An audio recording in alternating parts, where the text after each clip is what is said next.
Hello, you lovely lot. This is a difficult conversation today. We are talking about the events over the last week. It's been a very, very sad week, and we are talking about sexual harassment in varying ways. And I just wanted to put a little bit of a warning out in case that could trigger anybody. Hello, everyone. How to Stay Married. And we're recording it sort of in the midst of an incredibly troublesome time, really, aren't we? In terms of, well, it's in the aftermath of the Sarah Everard case. And it's very strange. It's been a very strange week, I think, for everybody. There's been so much unrest, so much division, so much unhappiness, so much. Also, we're all at the point where we're just missing everyone so much, you know. And then, you know, all that went on at the vigil, and it's just felt last week like the most endless week of misery. Yeah, really, didn't it? Yeah, and also it's been a curious week for me because I've had a few sort of dialogues with individuals who have said themselves that they feel the vigil was not right, that the vigil for Sarah Everard, if you're unaware of this case abroad, this is the tragic case of a young woman, 33, who went missing on a road in Clapham at 9:30 and was subsequently discovered murdered in Woodland in Kent. They've arrested the guy that they believe did it, who happened to be a bloody police officer, a serving police officer. And it's resonated throughout really everyone's lives here. Less about the fact that, as I've said in many of our kind of, you know, live coffee moaning chats and what have you, less about the fact that necessarily, you know, this happens any more often, this kind of thing. This is extraordinarily rare, this type of incident. But it's kicked up a lot of debate about how safe women are on the streets. There's the Reclaim the Streets hashtag. There's been vigils to memorialise Sarah Everard. And there's been a lot of very sort of passionate people sort of saying this is just wrong and that they shouldn't have gathered. And I think that fails to acknowledge that sometimes as humans, we feel things. We simply feel things. And I think in a time where we have all had this enforced separation, I think women especially have felt a real need to connect and unite over this. Would you agree? Because I think also women are far more of a, you know, generally, I think that the social contingent between women is so much more meaningful, and everyone's lost that for the last year. Exactly, and we've all been missing it so much. We're all feeling it so keenly. And I think this week, it has kicked up so many memories, terrible memories for women. I mean, all my female friends I've had chats with, you know, at Loose Women, we spent almost an entire day remembering all the things that have happened to us. And we were horrified at the things that we'd forgotten. The things, because a lot of us have known each other for over the last 20 years. Well, what about that time when that happened with that guy when you were putting your key in the door and da-da-da-da-da. And I think the absolute, pull that so many of us felt to just be together and to just say how we felt in a silent way. It's a bit terrible. And also for you, I mean, I've seen you as a husband, as a father, be, you know, you've been in a terrible state. Well, we've had some very challenging times with our daughters, which actually we're going to go into more detail in our Confessions of a Modern Parent podcast. But we thought something that's really upset me over the last week is my sense that some people have taken offence at the kind of conversations that have been going on. Yes. A lot of people are saying, not just men, in fact, a lot of women's voices have been very loud on this. It's men hating, it's men bashing, you've insulted my father, my brother, my son. And, you know, I think for me, the most, the line that sums it up best as a woman, for me, is not all men are rapists, but we don't know which ones are. Quite. I mean, the and phrase, as a parent, exactly the same. I mean, and we have discussed this a lot, haven't we? That what needs to happen is men have to be part of the solution. They have to be part of the conversation. Absolutely. I mean, I think one of the things that I've picked up an awful lot, which I've gone to great lengths to try and sort of explain, a lot of people feel what they call an individual indignation. And the individual indignation comes from a lot of men who feel that they're not that type of man, quite rightly. Therefore, why should their sort of human rights, in a sense, be curtailed for someone else when they have no intention, they're not that sort of person? And there are lots of parents of sons saying, well, that's not my son, or that's not my husband. And there's an indignation that creeps in. And I think the most critically important part of what you just said there was a phrase that was knocking around when I was, a toddler in the 70s. And there used to be a phrase that all men, and I think part of the extreme ardent feminist movement, it used to be all men are rapists. And full stop. Yeah. And potential. And that really distressed me as a child. And was it without the potential then? Yeah. It was just that? Yeah, I'm pretty certain it was, because I remember being quite distressed by this idea as a young boy growing up in this environment. I was thinking, well, I know I that's not me. That's not how I feel. And then, of course, the phrase all men are potential rapists. And then I think you have to really, you're stressing the potential there. No one needs to take that personally. By saying all men are potential rapists, it's recognising that we all have the capacity to murder.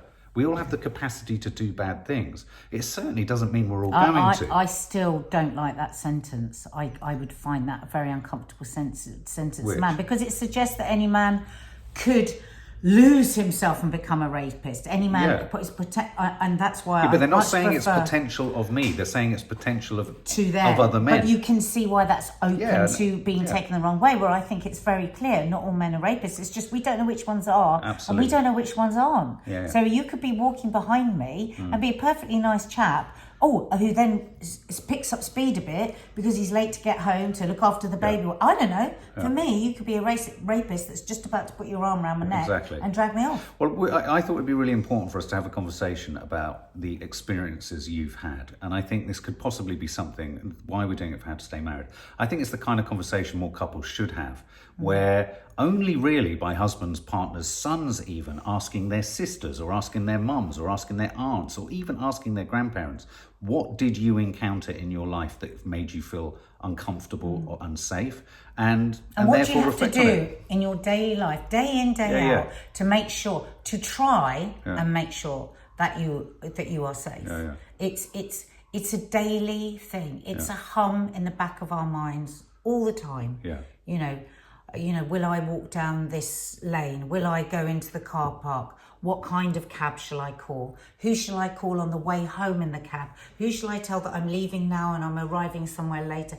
I mean, it's a kind of insanity, Mark, that we've just accepted. No, I agree. This is the way that we live. And because we're so indoctrinated. Nobody is shocked anymore. No woman is shocked when another woman says to another woman, "Oh, this happened to me, that happened to me, that," and people just nod because it's just so normal. Because people say, "Well, there isn't a self-inflicted curfew. Women go out and do what they want at certain times," but there is. I mean, the curfew might not be strictly adhered to or implemented legally, but all women are enacting their own personal curfew systems, control systems, to negotiate moving through their day-to-day life. Whether it be, this isn't just about walking down dark alleyways, this is about standard daily activities, catching buses, getting on tubes, being in the office. Any time of day or night. So when people are questioning why poor Sarah was walking home at 9 o'clock, how dare they? Yeah, we know the road. It's a busy road. It was 9:30. She was doing the right thing. She was on the phone to her boyfriend shortly before. Wearing bright colours. There were buses going by. There's actually a police station on the corner of Pointers Road where she actually went missing. There's a police station. I mean, the thing is, even then, when you just said she's doing the right thing, what actually you mean by that was she was doing everything not to get attacked and raped. Precisely. That's the thing. It's like we were watching something the other day, and this chap was saying women work really, really hard not to get raped. Exactly. And honestly, I can't stop thinking about that line. Because it's so true. Like, I won't go out at night, not because it will be my fault if I get attacked, but because I get very, very scared. I'm going to be honest. I get scared in broad daylight. It's not just the dark. Well, going into some of these, I'm just going to use one example that is really stark for me, and I want to use this example. So we went out like everyone, or not everyone did actually, like many people did, to commemorate Sarah Everard with a lit candle in the street. And in so doing, we stood on a street where we know there have been incidents on the street. And as we were going out to light the candles, I was actually nervous about what could happen. Literally, what could happen given what we've gone through locally. And I thought it was like a moment of crystallization, that the very act of commemorating a woman who has died on our streets, and to commemorate this sort of movement, if you like, of reclaiming our streets, we had to think 20 times about whether it was safe to stand in our drive. And we never had the streets to reclaim. We've never been safe on the streets, not since the beginning. It shouldn't be reclaim, it should be claim. Not since the beginning of time, man and woman, have we been safe on the streets. Yeah. So that for me was just in that moment where we were commemorating the very thing, we were aware of a vulnerability that was there, right then and there. It was ridiculous. And it was truly disturbing. We came in here and we all sobbed. We all absolutely sobbed because of all those, and because of that feeling of fear, even standing out on our own street to commemorate such a terrible, terrible thing. We knew we're always potentially in danger, always. You wait at a bus stop, things that shout at you. You get on a bus, somebody rubs up against you. You go on the tube, somebody's pushing. It's just all the time, isn't it? It's quite just shocking. There's danger everywhere. Now, people need to stop getting so hung up about what time of day it was. Oh my God, there's no time of day. It's not about time of day. It's ludicrous. The worst things I've seen have happened in the morning at a weekend. You did, yeah. Okay, so I know, for instance, on a low-level basis, when you consider going to do your couch to 5K run in the neighbourhood, you get really concerned. You dress down for it, you cover yourself up for it. This isn't about you being off the telly. This is about covering yourself up. Because that's what girls, they try and dress to look like 15-year-old boys. Yeah, and they like because to otherwise they will get catcalled. They will get horrible things. Even if I'm out with them, I see what happened, and it was the same for me when I was a kid. It was the same. Yeah. So what sort of acute, when you think about this, in what ways is your life impinged or curtailed, or in what ways do you feel curfewed in terms of being a woman in a masculine world? Well, maybe a good idea would be to think about when I first started to feel like that. And what makes me sad is I can't remember a time where I didn't feel there was danger. Right. Because right from a small child, there were incidents that happened at swimming pool, at hotel. Something happened to my older sister at a hotel. And I was very young, and I remember there being a lot of kerfuffle. This guy had put his hand up her skirt, and so that's all that he did. But it was that is because people go, "Oh, what? Just a hand up the skirt?" No. That's horrific. I always say to the girls, one person can touch you like this and it can feel good. Another person can touch you like this, and every fibre of your being can feel the danger. That's exactly what's happening. That is your instinct telling you that there is something very wrong, and that's okay to feel that. But what you're saying is really, really topical, because that's precisely at the heart of the case of Cuomo, the governor of New York. Yeah. It's about, he was touching people's faces and kissing them. And he was saying, but there's nothing wrong with that. That's how I greet people. For you. Yeah, for you, exactly. For you. No, that's a really good point. So you can't remember a time. I mean, it's weird how I can't remember. I suppose, you see, I got boobs. I had my period very young at 9, and then I got boobs at 10. So I was a target every single time I went out, every single day in my school, and I'd get a bigger blazer, or I would try and walk. I would try and walk in a certain way so my boobs. I mean, I had really big boobs. I mean, they unbelievably they've decreased, but I had really big boobs. So I was aware at a very young age that something happened with men, and I didn't understand what it was at all. Yeah. And it was attention, and some of them seemed very happy when they gave that attention, and it would be like, all right, sweetheart, you know, we don't get so much of that these days. But it kind of like, it didn't seem like they were being horrible. It kind of seemed like they were being nice, but somehow I didn't like it, and I didn't know whether it was okay to not like it. Yeah. That was kind of the initial thought process when at that age. Then, you could get the aggressive, and it hurts me when I hear our girls say they get, the aggressive, I'd like to, ... And so it starts to increase. So then you get more nervous. I think the first time I had a really terrifying experience was when I was on a bus on the way home from school, and a guy was just staring at me. He was just looking at me. And I remember feeling absolutely petrified. And then I got off the bus and it was all right, but I didn't really like it. And the next day he was on the bus again. And this time he wasn't looking at me the same way. And I thought, oh, maybe I was imagining, maybe it was me. Right. Maybe there was something wrong with me. Anyway, long story short, he gets off the bus and he follows me from Crown Point. And he was getting closer and I started to run. Right, so this is about 4 o'clock in the afternoon.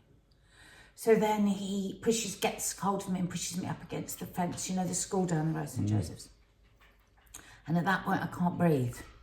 I just lost all ability to breathe. And this is why I feel so passionately that at school they should teach all girls and boys, because boys are at risk in different ways, self-defense. Because what happens is if you've had no training, you just go into panic and you can't breathe. Yeah.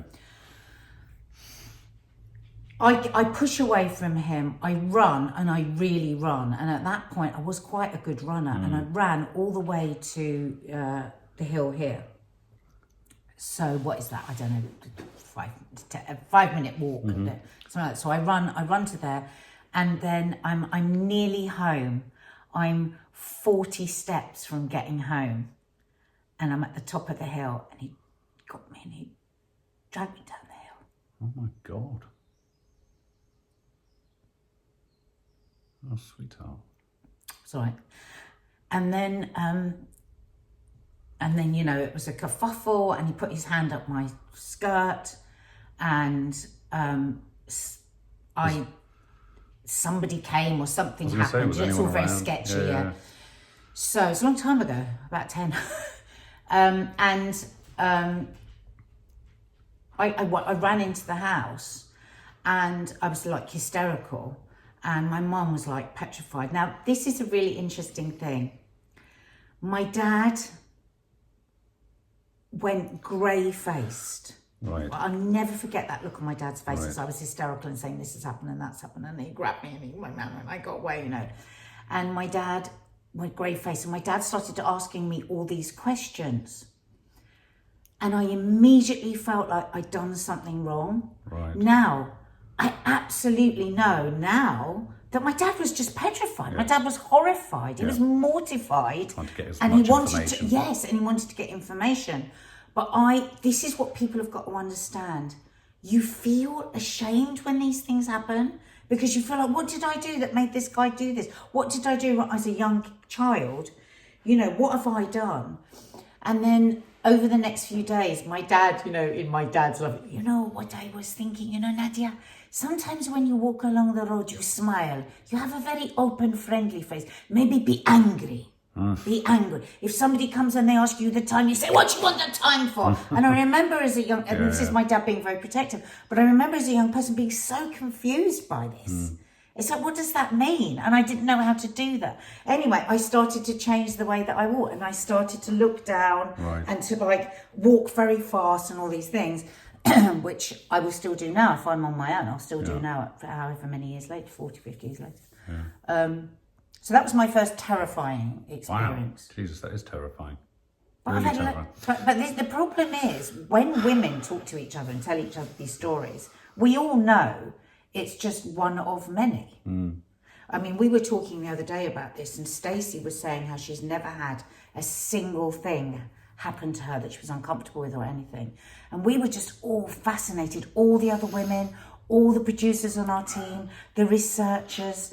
And apparently because 97% of women have had some form. I believe genuinely that culturally and socially and societally, we have it's been this way for so long. Well, since time immemorial, since the history of man began, women have been positioned in a place that's subservient to men.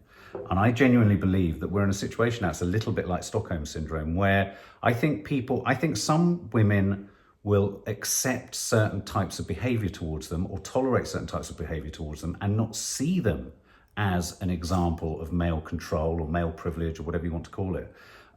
Because it's just what is. The like, benchmark, but the benchmark on normality for different people is at different levels. So, for instance, it's why so many people who are actually abused don't realise it until much older in their life that it actually happened to them. Yeah, because they've become normalised. So much of the behaviour has become normalised. You know, like me as a child, not knowing whether it was a good thing because this was attention when men was, you know, shouting at a 10, 11-year-old girl in a school uniform. Whoa, oh, you're lovely, aren't you? Don't get many of them to the pound. All that sort of jolly japey stuff. Yeah.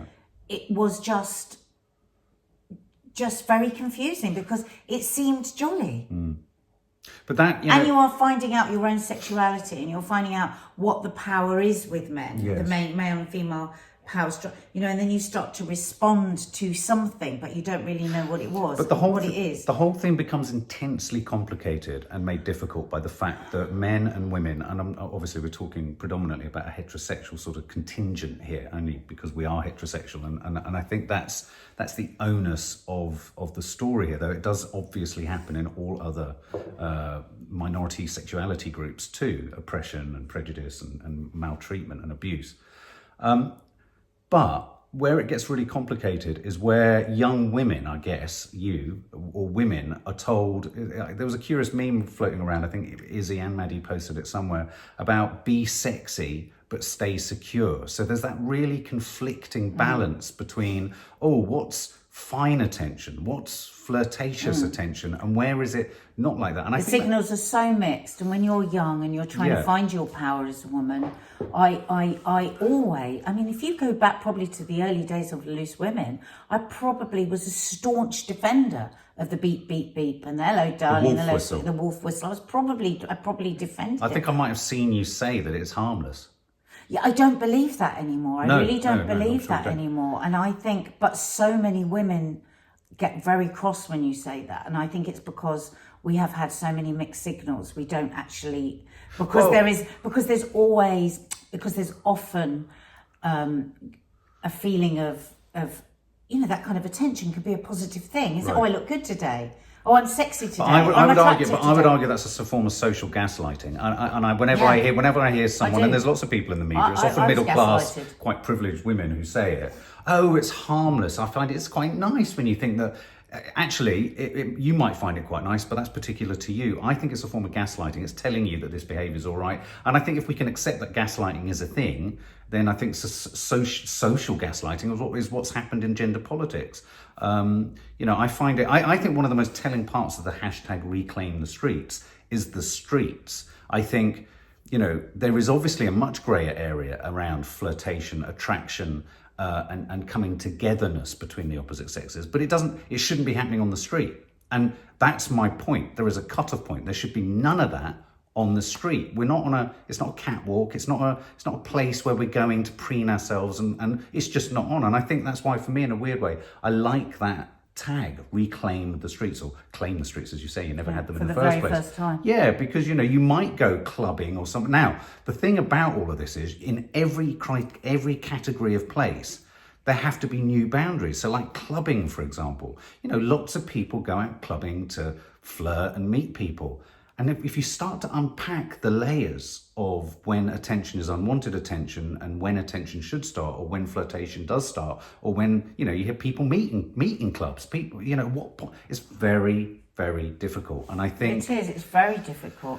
But I think it's really important for us in this conversation to have the conversation of what part do you think, as a husband, as a man, as a father, men need to play in this change? If there is going to be change, what is your role in it? Well, I think to be as outspoken as you can be in as many ways as you can. I think men have to... Would you challenge if you were with a group of men and you're having a really lovely evening, and you're having a great time, and then it gets to that dodgy place in the way that they talk about other women? Would you challenge it? I've been in situations where, you know, you've been in a pub or a bar or whatever, and we're talking many years ago now, 16 years ago plus.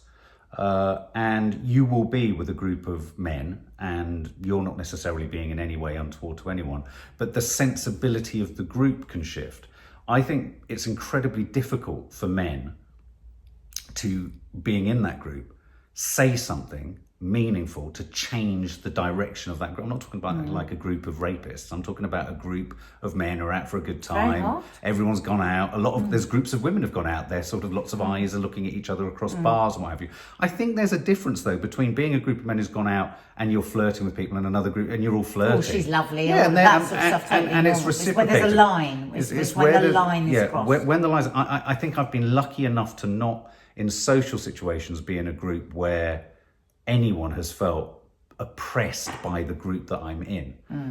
What if somebody was? What would you do? But in the workplace, I've often worked with people who have been entirely inappropriate and have been entirely overbearing in their manner in terms of what they talk about and how they behave.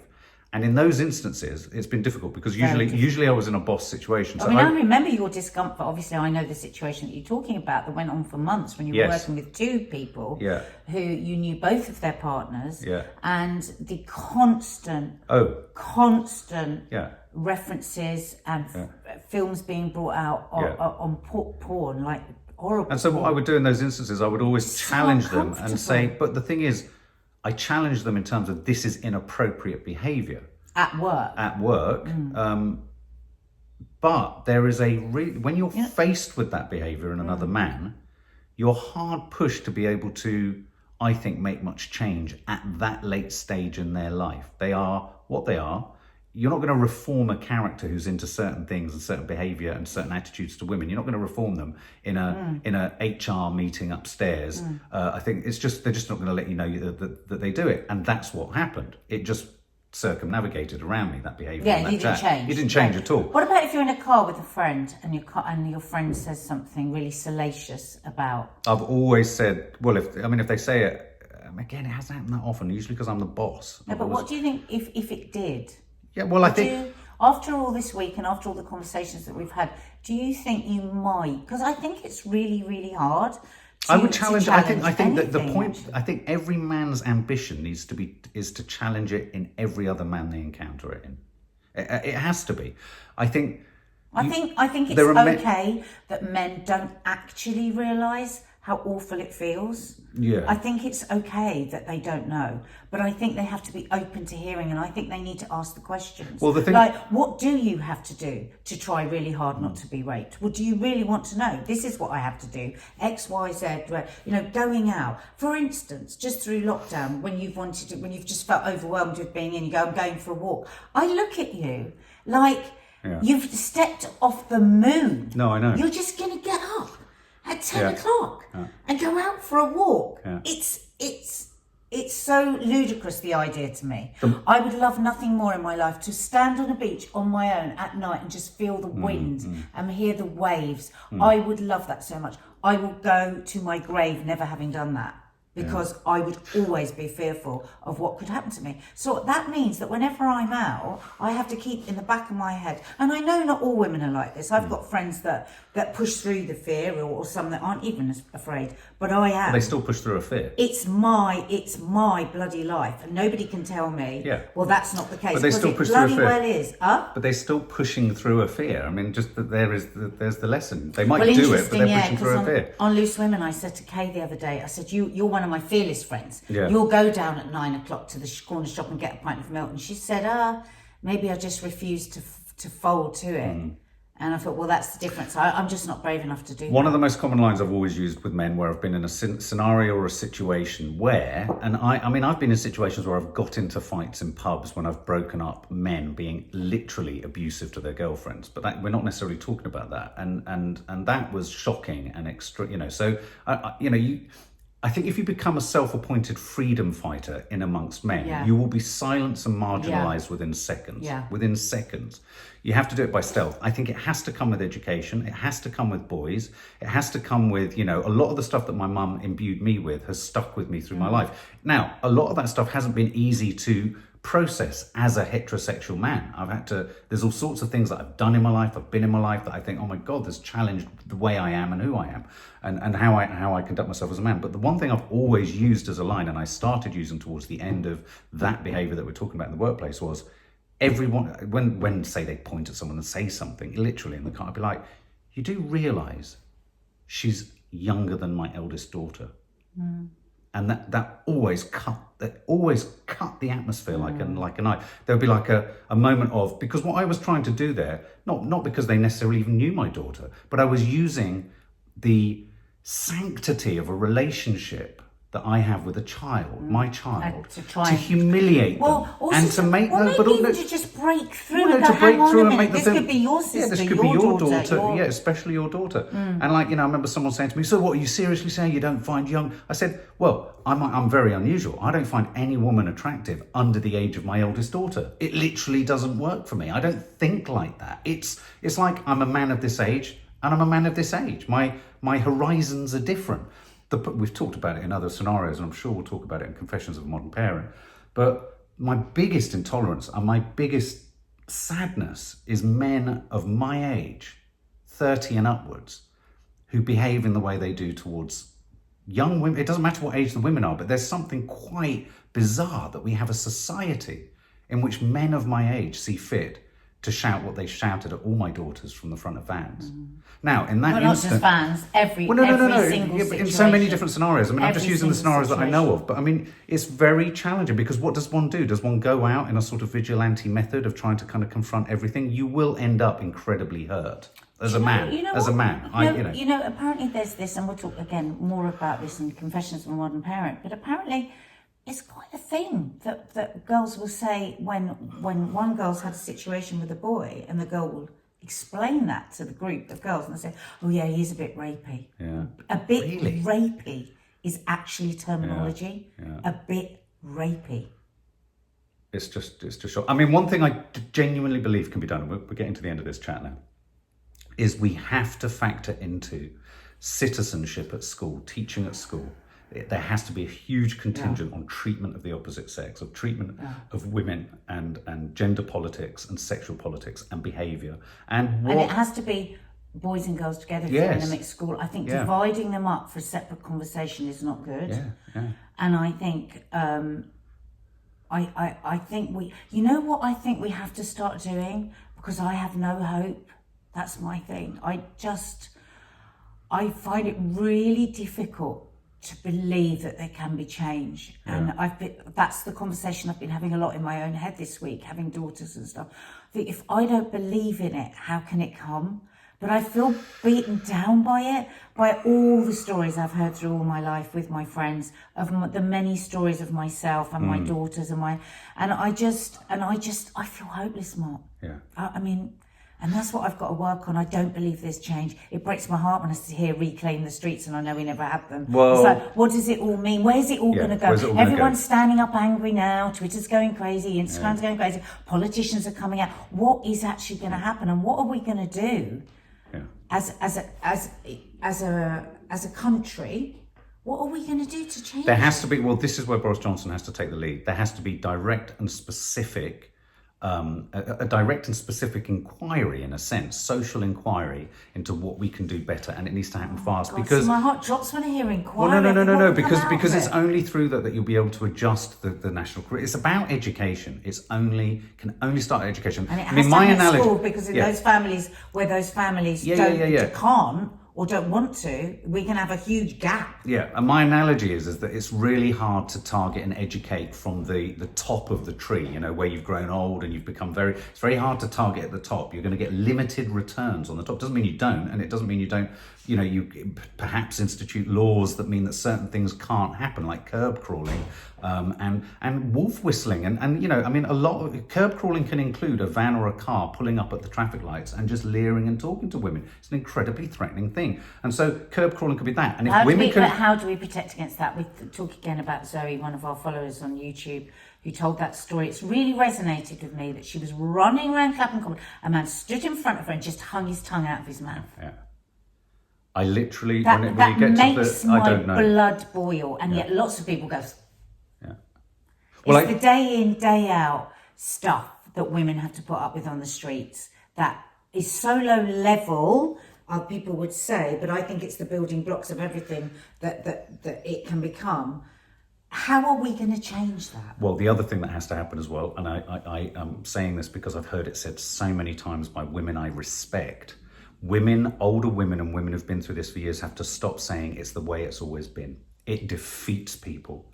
It takes the onus out of it takes the purpose out of change. When older women go, well, it's always been like that. What they're saying in the well, not that it's always been like that, is, well, sorry, love. Now, that's not to say that isn't true what they're saying, but its sense and the tone and the spirit of that comment is to say it's never going to change. I think if you remove the prospect of change, well, if you remove the prospect for change, it has to keep being going on about. It has to keep being talked about. It needs fathers and it needs sons. Like you were saying the other day, this is 52%. Husbands to get real. This is 52% of the population, it's not even and a minority. Our voice is not. We shouldn't be heard. Yeah. People find it's because it's so uncomfortable. Yeah, that's why that's what the problem is here. And I go back to it. It's because at the heart of it, it also starts to go close towards what it is that works between men and women too. There's the point of attraction. When is the point of unwanted attraction and wanted attraction? Where is that point? How do you define? Which is what I was trying to articulate. I don't think I did it very well when I was young, and it was all starting, and it was a part of it. Like, this is good. Yeah. People think I'm attractive. Absolutely. Do I play up to this? Absolutely. Very, very difficult. It's so fucking complicated. We will come back to this. We have literally scratched the top of the iceberg. What have we scratched the top of? What do you scratch the top of? Surface. Scratch the top of the surface. I scratched the surface. We've only scratched the surface. Why do you keep saying the top of? Because I need to go up an iceberg. Anyway, guys, tell us your thoughts. What do you think? Yeah. Are you all right, babe? Yeah.